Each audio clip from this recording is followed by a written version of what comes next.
Okay, so we come back to the house. It is a hot day, like obnoxiously hot. They had all the windows open. We're like, listen, our Airbnb is up. We know that we're supposed to quarantine for another week. And you may or may not want to be around us. Thank God Paul Davis workers were absolute angels. They were amazing. They were like, don't worry about it. We'll just keep our distance from you. If you're worried about us, we're not worried about you, because we said, listen, we've been quarantined for months. We haven't been around anyone. We've had no contact. We've had tests done. We're not carrying anything. We're not trying to, put you in danger in any way, shape, or form, because you've been so amazing to come out and help us. And so they were like, no, we're good. And so they continued fixing the house. It was as hot as you can imagine. And we had to live in the upstairs. So the bathroom upstairs was still torn apart. It was down to the subfloor. The walls were all open. The drywall was all cut out. The toilet worked, but we had a plumber come in, and we also had an angel of a plumber. So I had texted him and I was like, listen, I need a proper toilet upstairs, because the one upstairs was still, it was old and it was not running but dripping. You could hear it like in the tank, not in the toilet, not anywhere it would damage the house. It just needed to be replaced. And after everything we went through, I wanted it replaced right away. So the plumber came, he put a new toilet on that was higher for my dad, so mobility issues and things like that wouldn't be as much of a concern, and he fixed the toilet upstairs for us. So he fixed the toilet upstairs. Paul Davis was fixing downstairs, and we were all confined to the upstairs part of the house. It was so hot. We had part of the furniture. The movers had forgotten everything in our shed, and a couple other things that belonged to us were in storage and had not been brought out. So I again had to message the mover and say, listen, you've forgotten our chairs. We had camping chairs. Thank goodness my dad could sit in a camping chair. They've forgotten all the chairs and tables. They had forgotten a couple of the beds. And that's all we had. We had literally sold everything before we moved out here, with the intent of buying some new things that were more suitable to the new house.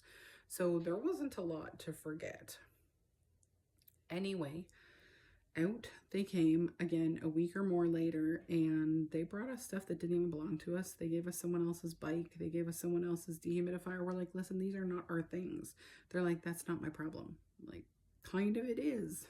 You're the mover, and obviously you're the mover for someone else, and they're not getting their things because now we have them. So they left some of our stuff, not all of our stuff. A lot of our stuff was left in the shed. And they gave us someone else's things. And we didn't have a lawnmower. We didn't have any tools. We didn't have any, of course, the things that we needed, because they were all in the shed. We didn't have our bikes. They brought a couple of them. So it was just a nightmare. So I'm going to show you what the basement looked like torn up, what Paul Davis was working on. And then I'll show you some of the after pictures and everything too over the next couple of videos. But that's the kids again. So the kids spent days bottle flipping on the back deck and trying to not melt. We ordered a little air conditioner that would be good for an apartment. And that's all that we could find that was at the Home Hardware in town.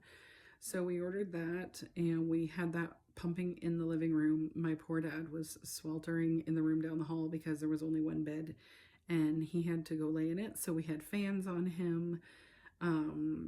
It was insane, what we were trying to work with. We didn't have all of our dishes. It was like not how we envisioned it working out. We were in the house, however. It was getting fixed, but what we were working with was minimal. So the plumber was also doing a lot of things for us. The upstairs bathroom sink we knew had to be changed, so he was switching that for us. We had ordered a new double vanity and sink from Home Depot. So they brought that down. He was switching stuff in the bathroom downstairs for us as they were fixing it, because we were going to make some changes down there. And so a lot of stuff was all being done at once between him and Paul Davis, and we had an electrician in, and we were trying to get things fixed up. Now, we had planned to move in and fix things up bit by bit, one room at a time, kind of slowly. The kitchen being one of our first things we wanted to fix, because if you've seen the pictures of it, it needed work. The other bathrooms, they worked, but they just needed a new toilet or a new vanity or something, and then we were going to fix them later. So this is not at all what we intended.